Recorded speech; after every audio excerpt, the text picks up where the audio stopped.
Welcome to Beyond Podcast. I'm your host, Anthony Petralis, and we are so excited for our guest today. This is one that I've had circled for a while, and I think, one of the most motivating and beautiful stories that are out there today in high school sports. Before that, I just want to give two little shout outs here. One, I want to wish everybody a happy Father's Day. And I had an amazing day with my kids. My wife was working, so I got to really spend the day with my family and go see my dad and see my father-in-law. So it was a lot of fun to be able to kind of enjoy the day. And secondly, I want to give a shout out to Salvatore's Restaurant in Medford. We cut our first main course episode there last week, and it was a lot of fun. We actually had the guest of having, or the honor, I should say, of having on the Mayor, Brianna Lungo-Kern of Medford, and she joined us for the last call segment of our main course. So it was really cool, and we're really excited to be at Razzo's in Medford next week. Where we're going to be taping another one. We have a lot of places, and we're really excited. We're moving right along with it. So, but jumping into today's episode, as I mentioned at the top, it's a guest that I've just been waiting to have on here. I think has a tremendous story, and I just can't wait for him to be able to tell it on here today. Over 30 years of coaching experience in the high school, in Massachusetts. Has an incredible resume, being a part of successful programs as an assistant coach, including 2 Super Bowls with Whitman Hanson, the 95.9 WATD Sportsman of the Year. In my opinion, just one of the most hardest working high school coaches in all of sports, head coach or assistant that's out there. So we're really excited to be able to tell his story today. So ladies and gentlemen, Ryan Cadres. Thank you, Anthony. Honored to be here. Happy Father's Day. Yeah, thank you. You too. I hope you had a great day as well with your family. Absolutely. My wife worked as well, or she worked last night, emergency room nurse. So I had my 7 and 5-year-old all day. So yeah, it's great. It's the best. I had the 2.5-year-old twins today all day, and we just we went around. We went to see my dad, as I said, and my father-in-law. So it was a fun day. We had a blast. So I'm really excited to be able to spend the end of the day with you and be able to tell your story a little bit. Thank you very much. I really appreciate it. So, I love jumping right into it. And one thing that really stood out to me in your resume, and I've had a few other coaches in the past on that have kind of had the similar experience that you had, is that your first gig, you were a volunteer coach for about 12 seasons, Whitman Hanson for football, high school football. And I know in the high school world, it's hard. It's hard. It's a lot of commitment. It's a lot of time. It's a lot of work, and to be doing it and not necessarily making a salary for it is tough. But I also know that it's one of the best gigs out there. You learn so much, you understand so much about the game, and you grow as a coach. So I wanted to start off with that because I just found that so amazing about your resume. Yeah. So so my first 5 years, I was a team statistician for Whitman Hanson football and basketball, and it started when I was in 8th grade. So I have cerebral palsy, which we'll get into a little bit later. But I wasn't able to play football. Growing up, I was able to play other sports like soccer and basketball and baseball, but football was the one sport that my parents wouldn't allow me to play, and I understand why. So I had the opportunity back in 1991 to start out as the statistician for Whitman Hanson, and back then they were, a powerhouse here on the South Shore. We won 13 straight league championships.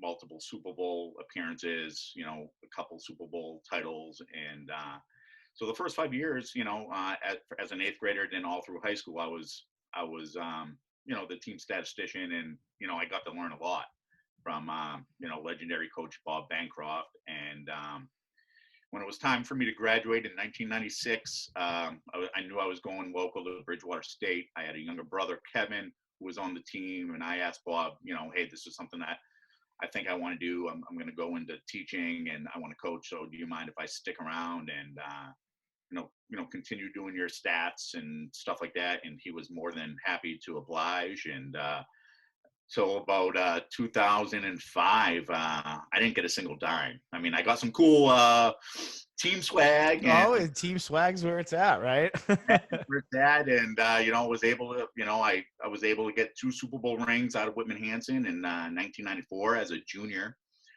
when I was a junior on the team, and then again in 2001 from an epic Super Bowl where we won on a last second field goal. So, but I learned a lot from Bob's staff, Bob himself, and then his great assistant coaches, Pat Forbes, Kevin Regan, who is now coaching at Scituate,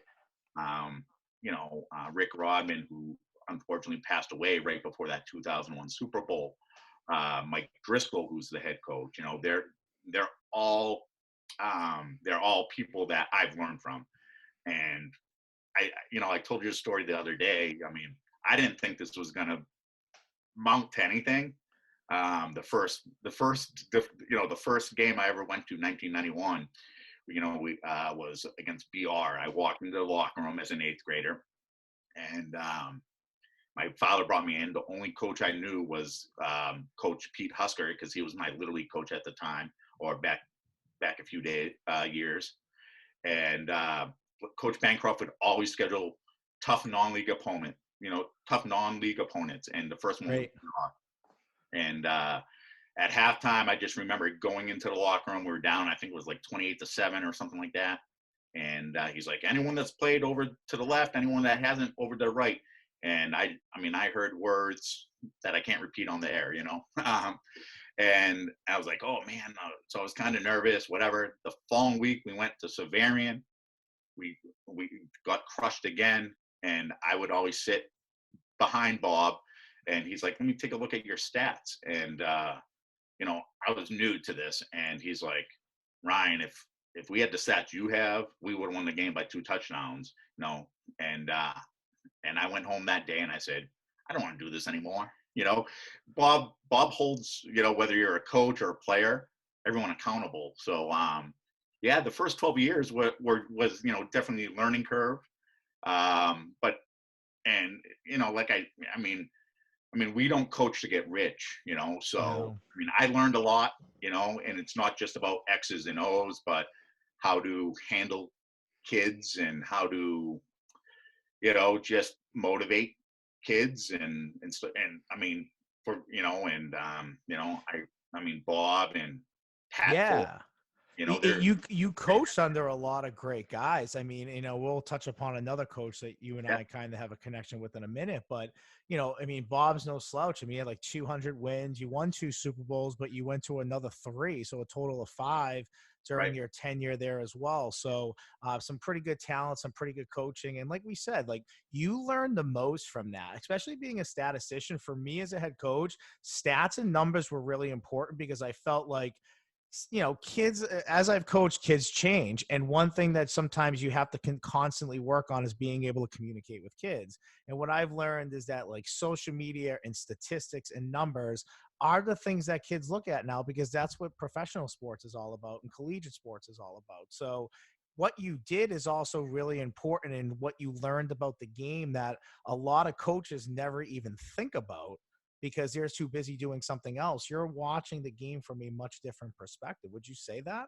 Yeah, absolutely. The first 5 years, like I said, I was a student. So like, I was just happy to be along my, my classmates. And, my 8th grade year, I thought it was the best. It was, Whitman Hanson was the thing to do on Friday nights. And I was on the sidelines. We went to a Super Bowl. We won an ACL championship. And I remember, going to school after our banquet in January, and I had an awesome league championship jacket that said Panther football on the back, with the big Panther paw. And I wore that thing to school as an 8th grader in the middle school that next Monday. And, kids were like, man, where'd you get that? And Yeah. But as I grew from college, when I went to college and I, decided to stay on, I learned a lot more. And, I went from being on the sidelines to, I think, the last 3 or 4 years. Coach Forbes, who was our offensive coordinator and was up in the nest, asked me, hey, why don't you do your stats up in the nest? Because I could use another set of eyes just for like little things like, hey, what's the backside defensive ends doing? Did you happen to see the coverage on that or whatever? And just things that I could maybe help them out. but it was a lot easier too, like being up in the nest because I'm not trying to fight for position or, Yeah. and And yeah, those are key things. I mean, I remember as a coordinator, like whenever we like were in cover three or something like that, and they rolled out, and I'd always tell a defensive back coach or somebody up in the sky, like, hey, listen, see if we cover that backside post, see if we're covering that backside drag. Like, I'm trying to watch the pressure and how we're taking on the rollout. It's hard to also be watching that small stuff to see, like, did we forget a coverage? The kid missed something? Like, so those things are extremely important and vital when it comes to the world of coaching. And that kind of brings me to my next point. So I know you've made a few other stops. I know, sure. Pembroke, you're at Scituate now, and in world of football and baseball. But I'm going to stick to the world of football for 1 minute, because I mentioned before that we have a coach that we have in common with one another. Now, I was a head coach and a coordinator in the CCL for a pretty long time. And we would see Ron St. George or Cardinal Spellman. And when we were talking, there's a 6-year window that you and I actually probably have crossed paths and met each other before without maybe even realizing that we had. Absolutely. I've been fortunate enough down here on the South Shore. I mean, there are some really good legendary coaches. We talked about Bob. He's got over 200 wins. Dan Buron at BR. Jimmy Kelleher in Abington, and then I get to go and coach. I didn't coach for those guys, but then I go and coach for Ron St. George, who just decided to retire this year, and he's got close to, I think it's like 275 wins or something. Mhm. And a lot of the stuff that Whitman Hansen did back in the late '90s, Ron was doing as well, just different terminology. I mean, that was the hardest thing, learning Ron's terminology. Well, I gotta ask you that, because listen, prepping against those guys, there's like 35 sets. Yeah, Some of them are the most unorthodox things you've ever seen, and then they do a ton of unbalance, and then they have that backside tackle eligible. So then you got to prep your kids for that. What if they release the tackle down the field, and like it is just it's so crazy to prepare for. So when you say terminology, yeah, I can yeah, imagine. yeah. Ron's philosophy was try to outwork me. Ron is a great coach who watches a lot of film, and he does a lot of good things. Like you said, on balance, and he has like tackle eligibles out on the wings, and he. I mean, I learned a lot from him. My first 2 years there, I was the freshman coach, and I was the head coach. For freshmen, and my goal was to just grab 8 different formations. So it would really be 4 different formations, but left and right. So I grabbed 4 different formations that I liked, and then grabbed a handful of plays I liked. I'm gonna be honest, and Ron didn't like this. I did put some Whitman Hansen stuff in there, in some of my terminology that I learned from Whitman Hansen and Pembroke, because that's what I knew. That's what I was comfortable with. And Ron and Whitman Hansen, they were like, they were the two biggest. When Ron was at East Bridgewater, they were the two biggest teams on the South Shore at the time in the late '90s, in the '90s, and so he didn't like that I used some of Whitman Hansen terminology. But I mean, I enjoyed coaching with Ron. I learned a lot from him, and I know he leaned on me a lot because I was the only coach in the school at the time. So, I was doing a lot of the grunt work, which, hey, I don't mind doing. I mean, like I tell kids, everyone has a role, even a coach. I'm not a big title person. I don't want to be known as offensive coordinator or whatever. I mean, my title is assistant coach, and an assistant coach it is, and that means I have to get charts ready or whatever. That's what I did for Ron. I mean, Ron's the only head coach that I've ever worked for that called both sides of the ball. I don't know if you knew that, but he called both sides of the ball. I always knew offensively. I didn't realize that defensively. I didn't realize that. Yeah, yeah, Yeah, and yeah. they were always big, physical, tough teams. It's just a tough team to prep for. So, like you said, you're lucky to work under such great guys and really learn the game of football, philosophy wise, X's and O's wise, but also from a program building perspective. Well, yeah, absolutely. And I mean, it's not about, and they're just great guys in general. Put them away from the football field. I mean, I mean, you being the head coach, you know how it is. I mean, you sit there after practice and you're just you're shooting a breeze with your coaches, and Yeah. you're talking about family life, you're talking about football, you're talking about programs, you're talking about the, good old days of, back when this player, hey, remember when this player, or remember this, whatever. Yeah. And it's, that's why I do it. I started as an eighth grader. I think I was like maybe 14 years old, 15 years old in 1991. And here it Yeah. is 2001. So, and I've always been connected somehow, whether it be a statistician or an assistant coach, or a freshman coach or JV, or, I might have took 1 or 2 years away just because I had to, like do some schooling or whatever, but I was always at games, and that's how like the whole Scituate thing started. The last few years. Yeah, and to me, just like kind of talking about that, and you just mentioned it, like the CP aspect, right? So you mentioned earlier they are cerebral palsy, and I've been kind of waiting to mention that, just because I think you've had such a great coaching career. I Yeah. thought that was great to talk about. But on top of having such a great coaching career, I mean, you've also kind of been doing it with a physical ailment, a physical disability, which can make the job a little bit tougher, and from a physical standpoint as well as a mental standpoint. My question to you is you knew at a young age that you really wanted to be involved in sports. I mean, talk about when you just knew that, you know what, maybe I can't play the sport physically or being involved in the sport physically, but being involved this as a young boy into a man is something I see myself doing. Yeah, so that's a great question, and my whole family's into sports. My father was a great athlete at Whitman Hanson in the late '60s.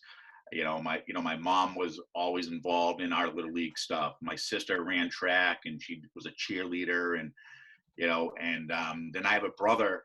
He's 18 months younger than me, and even though he's the youngest of us, I mean, he doesn't seem like my younger brother. I feel like I'm always looking up to him, and he was quite an athlete. I mean, growing up, we grew up on a cul-de-sac. We'd be out there every day playing touch football or sometimes tackle if you really didn't like the guy next to you that day.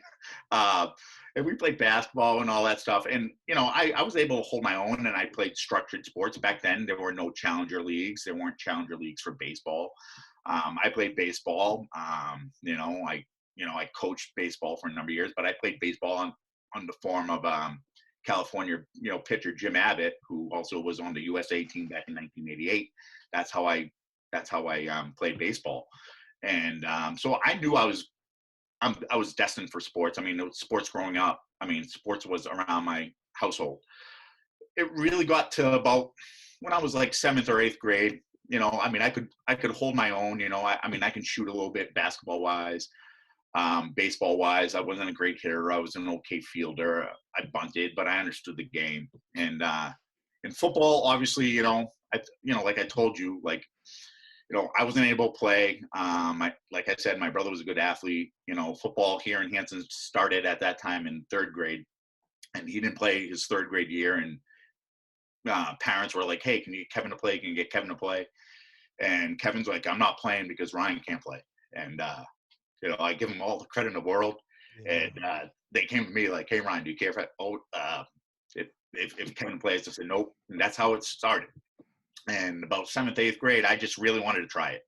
My parents were like, "No, no, no." So it just kind of formed in. So this stat job opened up at the time. My sister was a senior in high school, was dating the captain of the football team, and they were looking for someone. And he's like, "I got a guy," and just kind of how. And just kind of, and I played freshman baseball, and I played some town baseball till I was 16. But then it was just like, hey, I know my time's up, and I think one thing about having a physical disability is, especially me, is knowing your limitations. I mean, I don't want to say I have limitations, but I do. I mean, everyone has limitations. I just think with me having a disability, I might find out my limitations a little bit quicker than most people. I mean, some people will try out for a basketball team or play on a football team, and they'll be like, okay, it's senior year, I haven't seen much of time, and I give them all the credit in the world, but like, can you be doing something else? And that's how it started. Like, I knew I was going to play basketball in high school. I was a good shooter, but if you try to guard me, You take away my left, I can't dribble right. So it's time to look for other avenues. And I mean, sports has always been big with my family, and coaching and officiating, and just helping out when you can is what I've always done. So Yeah. it's it's it's humbling, so to speak. It's humbling for me. And it's great. It's great. And I'm 43 years old. My body's kind of run down, but I'll still do it a little bit. Yeah, yeah, and listen, I think it's amazing. I think you underplay that a little bit of how difficult it is to do what you do, and having something that's also like in a sense like holding you back a little bit or making it a little bit tougher for you. So to me, that was kind of an amazing part of your story. And when we conversated on the phone, the other aspect of it was we talked a little bit about, and you said it. Did you feel like when you went for jobs, you had a little bit more to prove in a sense? Like when you went into an interview, did you feel like, I have a little bit more to say and a little bit more to prove and a little bit more to know so people will take me seriously applying for these jobs? Yeah, absolutely. I mean, everyone gets nervous about an interview, and you always want to put your best foot forward. Um, but obviously, when I walk into an interview, I walk in with a limp, and whether it be for a coaching job or a regular job, I walk in with a limp. My right hand kind of floats in midair, as I call it. And I mean, we as coaches, we always have something called the eye test, right? You look at, you go to a scout and you're like, oh man, this team's big, right? And we do it as people, and we're like, oh, look at this guy, look at that guy. I'll be honest with you, I don't think I've ever passed an eye test. That's fine with me, because sometimes the eye test, I mean, like, it's just not true. You got a 6'4", 240-pound lineman, right? When you see you warm up, and then all of a sudden you're like, where's this kid? And he's sitting on the sideline.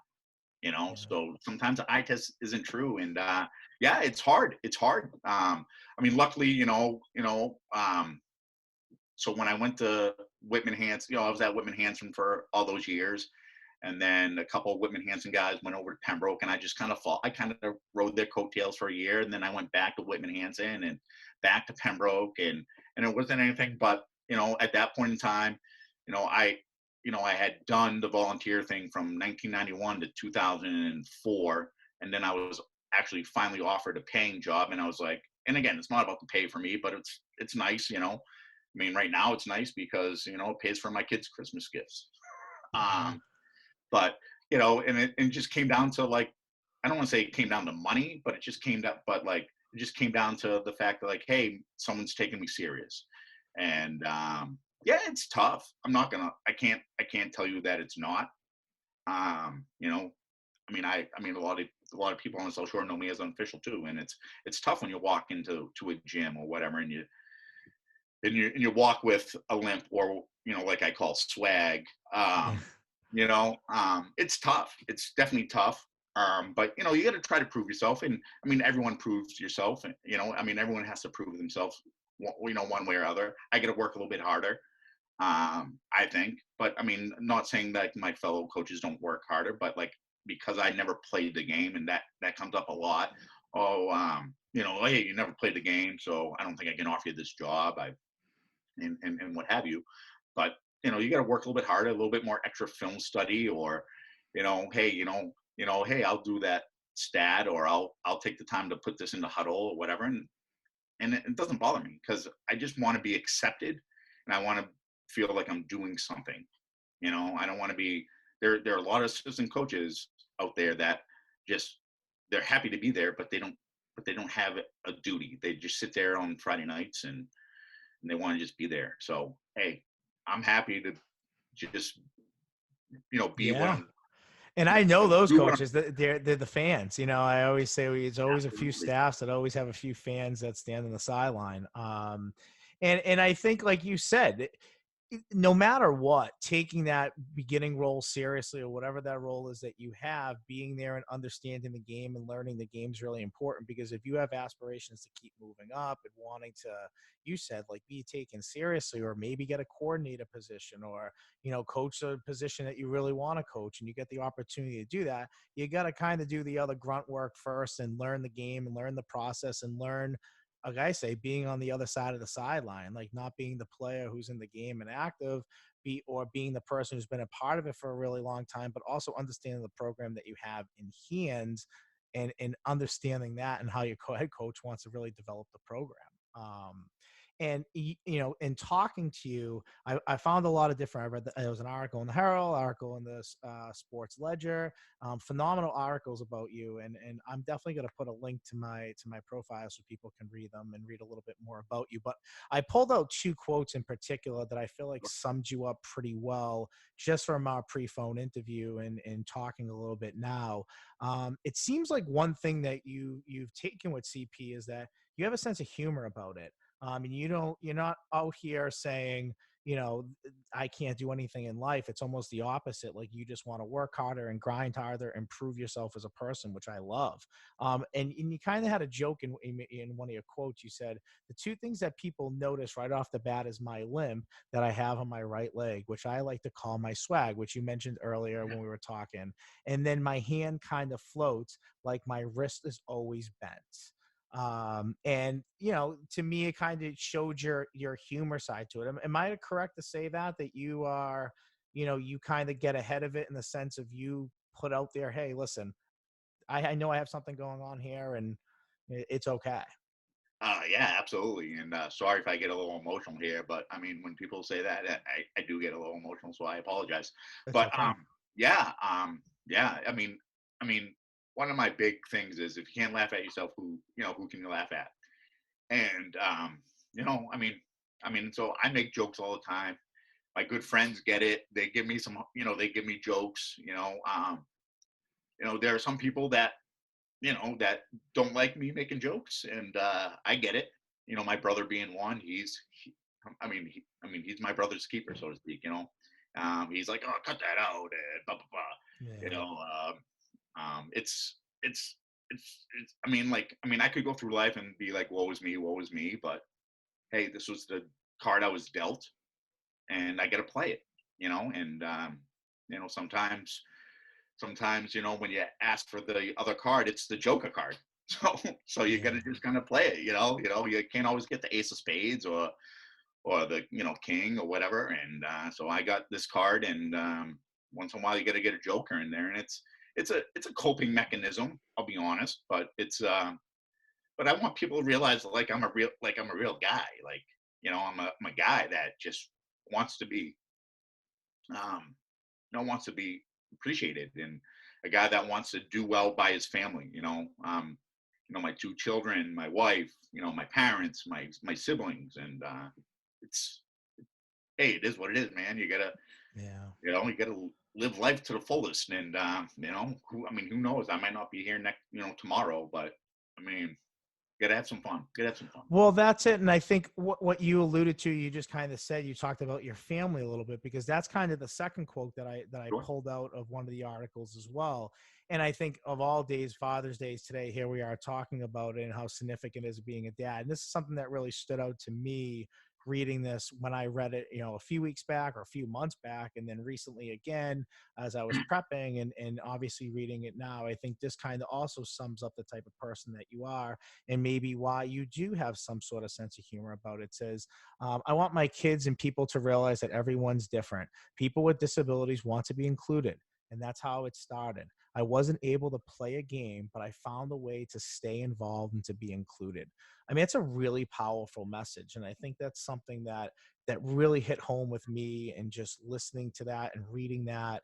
I mean, talk about that quote a little bit, and just being a dad, Yeah. and trying to show your kid, hey, you know what, it doesn't matter, I still do what I love, and nothing's going to stop me. Sure.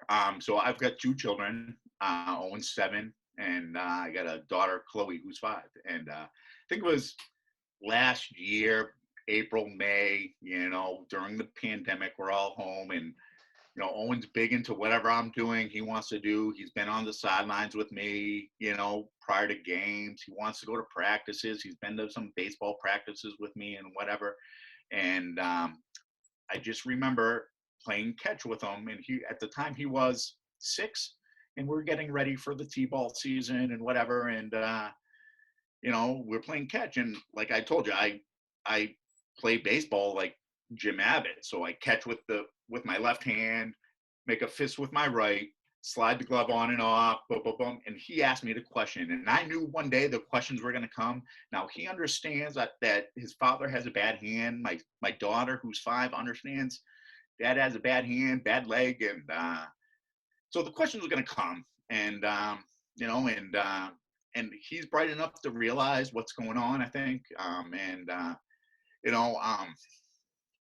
Few years ago, back in March, on Facebook, it was brought to my attention that March is Cerebral Palsy Awareness Month. And I want to talk about this. This is great. So yeah, and the shirt, I want you to explain your shirt too, because I'm guessing if I read everything right, that is probably the shirt that you have on. So. Yeah, one of the shirts I have on. So about 5 years ago, it was always, March is Cerebral Palsy Awareness Month. And I would always make a joke, every once in a while on Facebook and talk and just be like, hey, March is Cerebral Palsy Awareness Month. Make sure if you see me out, buy me a beer. And that was always the joke. Like you said earlier, I tend to have a sense of humor. I like to do that. And I go to pubs and people were like, I got Ryan's beer, Cerebral Palsy Month, or so it's just a joke to have fun with it. And some people will just be like, well, what are you talking about? Well, after that question that I got from Owen last month, and then all of a sudden, or last year I should say, then roll around to this coming March, and I was like, you know what, let's try something different here. And let's try to show Owen, like, hey, dad may be a little different, but he's still a human being. He's still your father. But there's a lot of people out there that are willing to support me. So I went to my wife and I said, hey, March is Cerebral Palsy Awareness Month. And she's like, yeah, don't worry, you're not getting any presents. That's I always try to get a present out of it. But she never bites, and I said, what do you think about me doing this? And I explained to her that on my Facebook, I wanted to just write a daily post about what it's like growing up with cerebral palsy. It might be something positive. It might be something that some sort of adaptation I've made.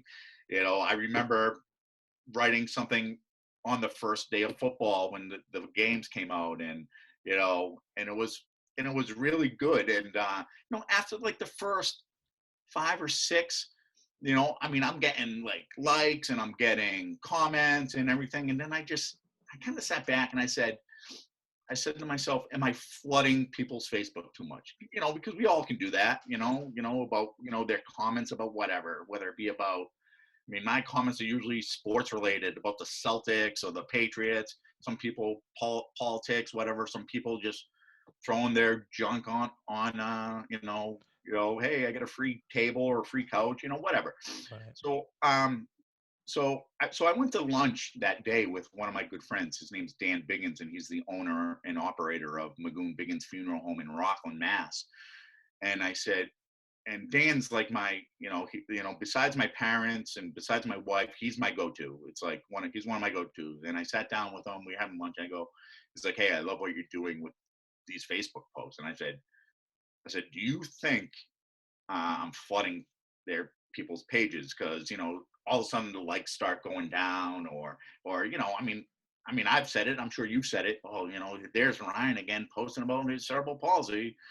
And no, I don't think, and it's tough I get it. You're the one who's posting it, so you look at it like that. And I sometimes do that with my social media too, with this stuff. But you know, at the end of the day, you're making people aware of something that you're going through, and people aren't.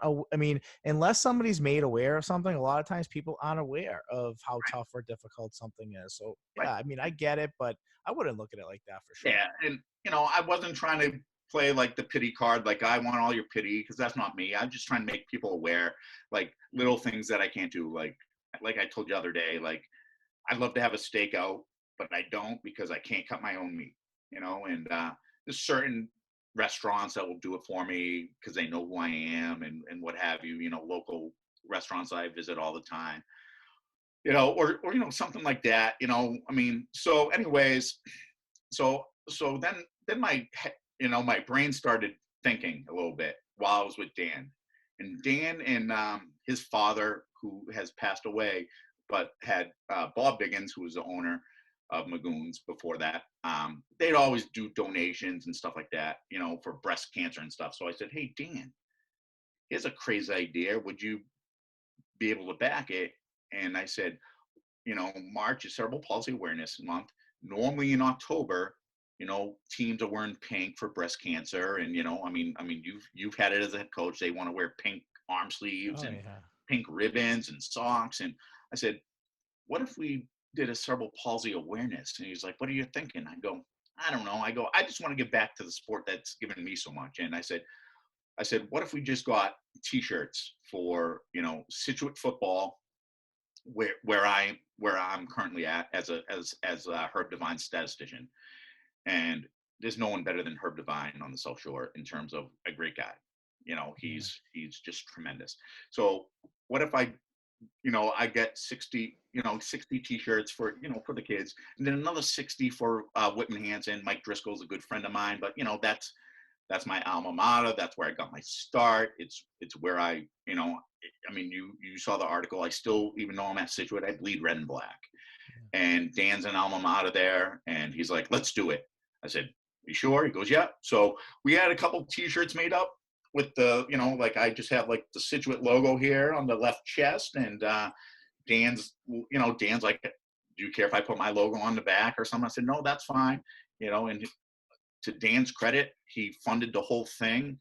And I was able to go down on actual Cerebral Palsy Awareness Day and hand out the T-shirts to Scituate football, so that was on a Thursday night, and on practice. And then Whitman Hanson, didn't play that week, but they wore him the following week. And Scituate football was great. I mean, the Gridiron Club, So I go down there on the Thursday prior to the game. The kids know me, but like I don't go to every practice or anything like that. I'm just like the game day guy. I do a lot of stuff behind the scenes with the huddle. And Which is so important. I mean, if oh I yeah, could have had a full-time huddle guy that just dedicated the huddle, that would yeah. make my life a million times easier. So don't underplay that role. That's No, that's no, I that's don't. important. I don't. And my wife knows Saturday mornings, because we put the post the huddle late Friday night, and I've already had a couple, beverages or whatever, with the team. So with the coaches, and so the next day, usually Saturday morning, I'm up at 8 trying to input stuff because Coach Devine wants to show the film and he wants all the stuff in there. So I do that, and then like later on that night, I might go back and do the stats, because I got to put all the terminology in, and Coach Devine's terminology is not simple either. But so on that Thursday night prior to the game against Pembroke, actually, I went down, told my story a little bit, and the kids really took to it. And then the following night they all wore green socks in my honor. And I mean, I can't thank like Coach Devine, Scituate Gridiron Club. They put this all together. I had no idea. Like literally, I was just going out to give T-shirts. I was part of the coin flip. I mean, they made it a big deal, which it really need. Did it really have to be? No. it didn't have to be. I mean, Um, I appreciate it. I disagree. And I say that respectively because of the fact that one, you're spreading awareness about something that a lot of people are aware of, but they're not aware of. You know, they know what it is, but they don't understand it. And I think too, you've coached over 30 years, and you officiated basketball, which is physically you're running up and down the court, making sure that you put yourself in the best position to be able to do that. So that and that's not easy for you. So I think that you deserve that, and I think people recognize that, and it's cool because Scituate, I think, is blue and white, so green stands out, green pops on Yeah, those uniforms, so that's yeah, cool. it's great. I mean, again, like I started this campaign not for any you know, not to be self-promoting or anything like that. I mean, I enjoy my time at Situate. I mean, I can't wait to get back there in the fall. I started this campaign to kind of make people aware of this, and not just me as with cerebral palsy, because cerebral palsy is, I'm one of the fortunate ones. I mean, I can walk, I can run, I can play with my kids. There are there are people out there that are wheelchair bound that can't speak, and so I just felt like I needed to be a bigger voice than being a joke, joking Ryan all the time. I mean, it's fun, but at some point in time, you got to like step up. Whether from assistant coach to head coach. So maybe I'm the head coach for the fight against cerebral palsy now. Maybe I was a head coach, or maybe I was a player on the sidelines. But now I want to be a little bit bigger, and no, not me myself bigger, but make it aware. And it started with my kids, and started with Owen. Owen's and my wife. I mean, my wife is just. I mean, like I told you the other day. I mean, God bless her. I mean, she, she. I mean, like I told you, she was not dreaming at 12 years old that she was going to marry a person with cerebral palsy. That's for sure.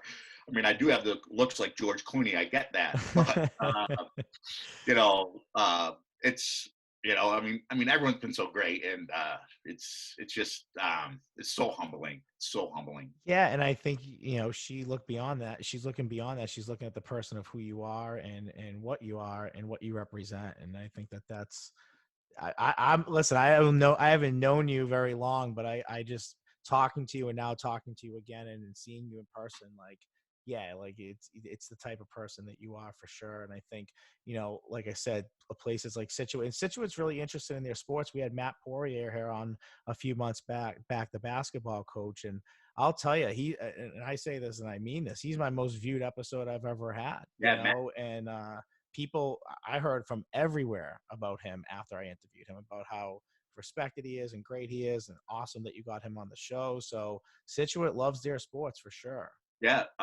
Matt's a great coach. I know him, pretty well because, like I said, I officiate. And I'm actually the president of Board 54 last year and this year because of the COVID.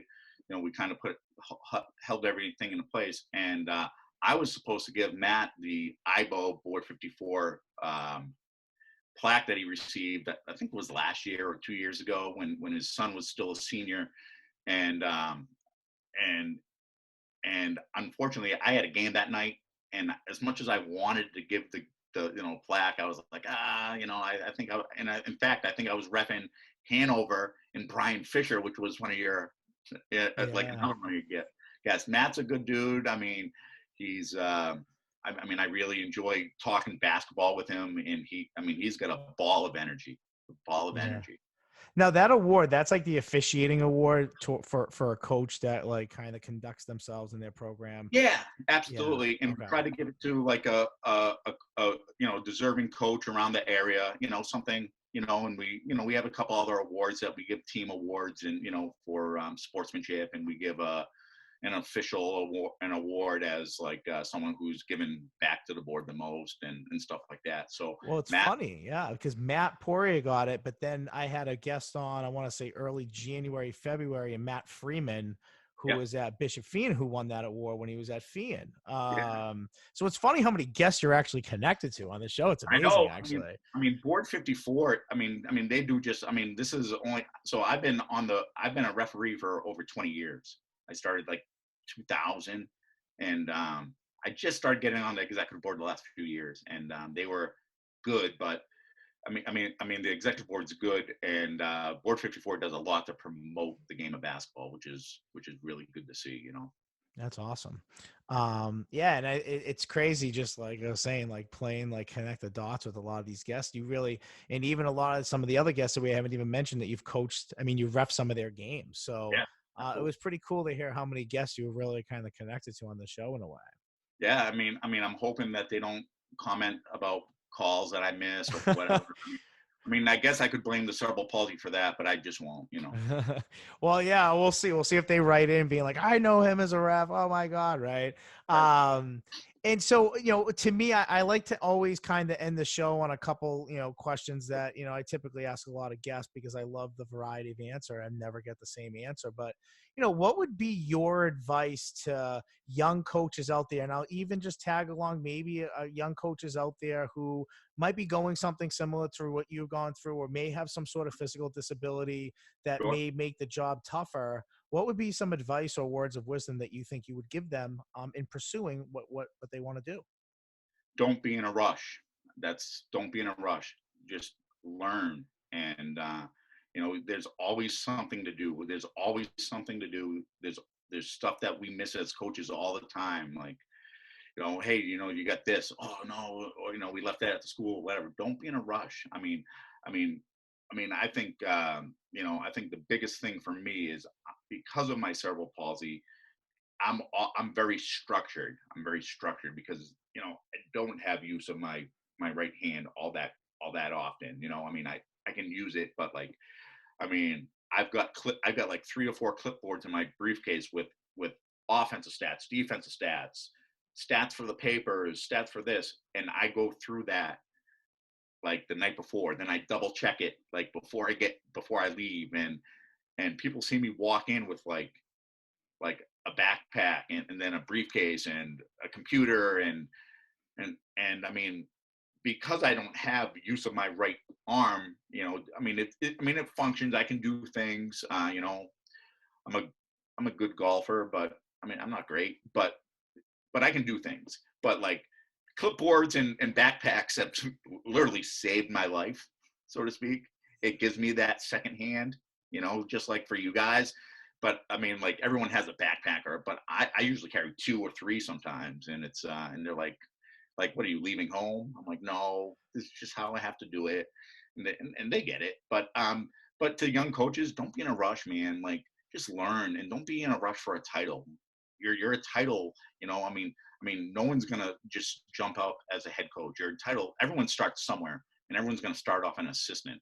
My first coaching thing, I was like coaching pee wee football and pee wee basketball, and it was just for fun. And then I kind of learned, and with the with Bob and Ron and now her. I'm still learning. I'm 43 years old. I've been around the game for quite a bit, but I'm still learning things from Herb Devine and Mike Avaney down at Scituate, and we were talking the other day just in T-ball. We had T-ball like yesterday was our last day, and we all got together after, and we're just talking, and it's like, oh yeah, I stole that drill.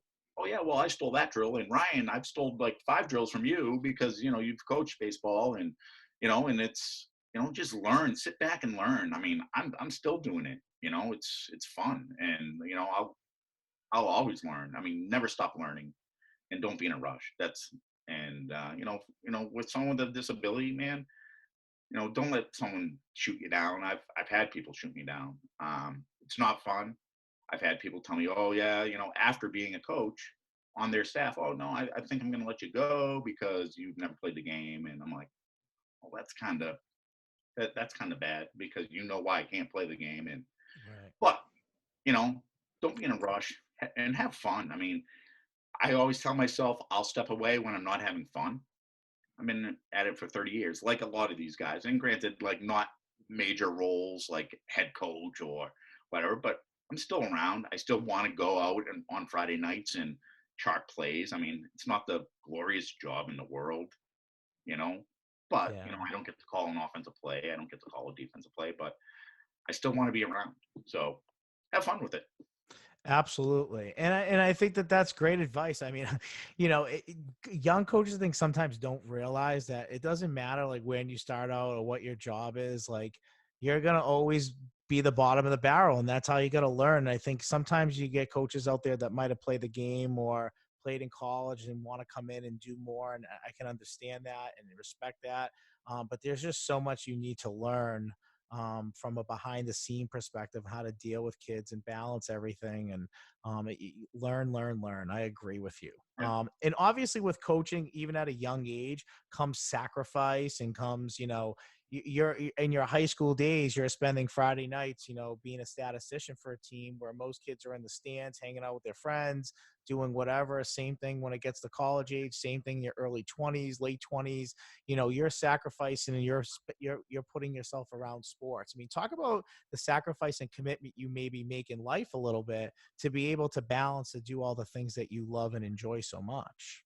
Yes, the sacrifice is unreal. I mean, like, I mean, especially now that I'm a father of two, um, and my wife Erica, she's a she's an ER nurse at South Shore, and she works at 3 12-hour shifts and she works 7P to 7A. So, with the pandemic hitting like last year, we decided like that that I had to stay home because my son was doing hybrid model, my daughter was doing 3 days a week at a preschool. So and her schedule's not always like Monday, Tuesday, Thursday, or I mean, she's working the next 4 days. She worked last night, she's working tonight, and she's sleeping during the day.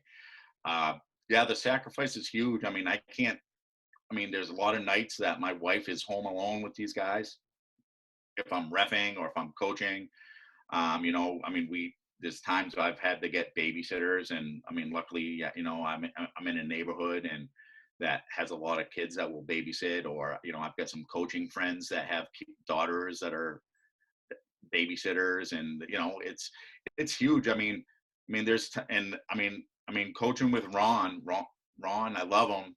It's a 6 day a week job with Ron, and I was missing karate belt tests, or t-ball games in the spring because I was coaching baseball, and I remember having to go somewhere out west, and the bus was leaving at 7 for a 11 o'clock game. It's tough, but all the coaches that I've been brought up around, Bob Bancroft did it, Pat Forbes, and when you ask their kids, or when they say, I'm going to give it up to watch you, their first thing is no, because we know you as not only dad, but we know you as coach. And, I'm excited because to go back to Scituate, because 0-7, he runs around thinking he's the next Tom Brady or, whatever. And he loves being around it.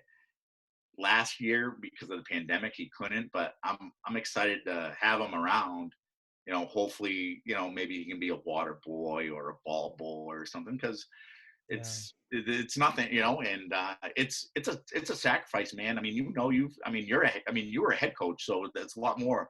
Watching films, like I told you, Saturday morning, I'm up 7 o'clock, or my alarm goes off, and I'm like, oh, I got to go do these things, and I could get another half an hour sleep, or I'm doing them before we go to Right. soccer or something, and it's like, because the last thing I want to do is let my head coach down, and, Yeah.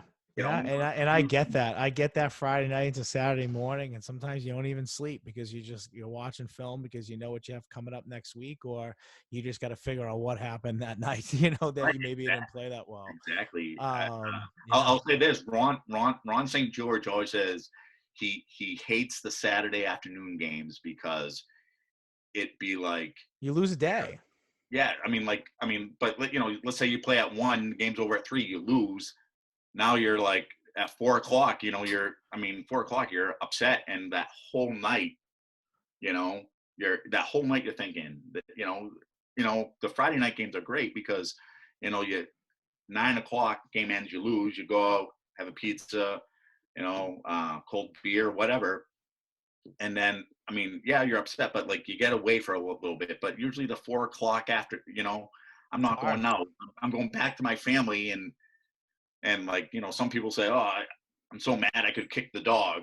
I don't do that. But, Yeah. it weighs on you. It Definitely weighs, does, and you're not focused, and even though you're home physically, you're not home mentally. I listen, I get right? it. And I think the other people, and what people don't understand about my job, Anthony, is my job doesn't end once the clock hits zero. I mean, you can talk to the Scituate athletic director. I'm in the school or doing something. I got to call the Herald. I got to call the Globe. I got to tweet things out. So like 20 minutes, 30 minutes after the game, I'm still doing stuff, and my coaching staff, who's done a tremendous job, they're already on the road to go get that That cold pizza, cold that beer and beer, pizza. yeah. And I get it, and there's that sacrifice with it, and like you said, it's that extra stuff that when the game's over and the lights are out, you're in the school, you got to wait for every kid to leave, and every kid has a ride, and Yep. you're uploading film, and you're already looking at it, and you're in your case calling the papers to give them the score and the stats. I mean, there is a lot behind it. I learned from Serge Clivio for a long time, and the work that guy put into it, especially after a game and so on. Yeah, you're totally right, coach. And that's going to take us to our last segment here, which is our Okay. 2-minute drill, our famous 2-minute drill. We're going to rapid fire questions at you. I revealed a secret last week that I actually don't even really have a timer, but I pretend I set one anyways because you need one, right? So I have a slew of questions here for you, and I'm really excited. 1 or 2 word answers. I get a booth review if I want to. You get the same thing if you want to explain something a little further, and then away we go. Sounds good? Absolutely. All right, here we go. So I'll start off with Brady versus the Patriots, week 4. Who's winning? Ooh, I'm gonna have to say Brady. I mean, the talent's just too much. It's good. It's early. It's early season game. It's an early season matchup. NFL's pretty smart. Gonna be a So it's gonna be a good stat game for me. yeah, hey, there you go. Song that still gets you pretty pumped up or juiced up before a game starts. Oh, AC/DC, Back in Black, or Phil Collins, In the Night. I love it. I love it. Okay. I never get the same answer. That's why I love this question so much. Favorite Boston athlete growing up? Favorite Boston athlete growing up? Larry Bird. Larry Larry Bird. Bird. I got Robert Parrish last week, so this is good. I love it. The old 80s basketball, original Big Three. Proudest moment of coaching you've ever had? Proudest moment of coaching. I'd have to say this. I mean, where it's coaching, but it's not this thing that just took off this month or the last few months. I mean, and again, it's not about me. It's about my message, and didn't think it blow up into an article with the Herald or a podcast with you or whatever. I mean, this is pretty cool. You know, Yeah. And if you guys haven't checked out his Facebook, I know he talked about it earlier, but check it out. Just read the stuff that he writes. And if you haven't read the articles, again, I'll link them so you guys can read them. But this is what put him on my map. And just the more I heard about him and the references that I had, the call and you're an amazing guy. But let's finish this first, and then we'll wrap that up. One word to describe your coaching style. passionate. Okay. Team you wanted to beat in the CCL the most when you were there from 2012 to 2018? Ooh, Fenwick, Dave Woods. I mean, Dave doesn't know me. I mean, I know Dave a little bit. I mean, I've introduced myself. He doesn't know who I am, but he's such a great guy. But they Yeah. were always the Rufus Russians and all those Oh, guys. I mean, they're great teams. It's nothing against them. It's just yeah. they're great teams. Rufus was, oh my God, I had to deal with him quite a bit. Absolutely. Tough kid. Yeah. And Dave's a great coach. He's tough to Yeah. go against. You got to be ready. You got to be on your toes. I agree. Fenwick is, in these last few years, they've been a monster. And last question, 2021 NBA champions this year will be who? Ooh. Well, if you're an NBA fan, you gotta root for the Hawks. I think they're awesome. Trae Young, John Collins. I mean, do I think they're going to be the champion? I'd either say the Hawks or Phoenix would be my pick. Yeah, I agree. I'm rolling with Phoenix at this point. It'd be nice to see a young team that ended the bubble well, came out and just has been electric this year. So I agree. Coach, you've survived the 2-minute drill. And, Okay. and I want to thank you for coming on here. I know I've said it just a little bit earlier, and I said it before at the top of the broadcast. This was an episode that I was really looking forward to. I think your message is extremely powerful. And again, for you guys out there that haven't checked out Ryan Cadres, just look us up his Facebook. Look at what he is spreading. Look at what he is doing. He is definitely a voice for not only people with CP, but just people with that want to be involved in things and don't think they can be. And Ryan is a motivation to people that they can do anything they want. And I'm really honored to have you on here today. Well, thank you very much. And like I've been saying, I'm no one special, just someone that wanted to spread the word. Yeah. Well, you've done an amazing job. And like I said, we're honored to have you on here today. So from Beyond Podcast, I'm your host, Anthony Petrellis. Ryan Cadres, till next time. Thank you very much.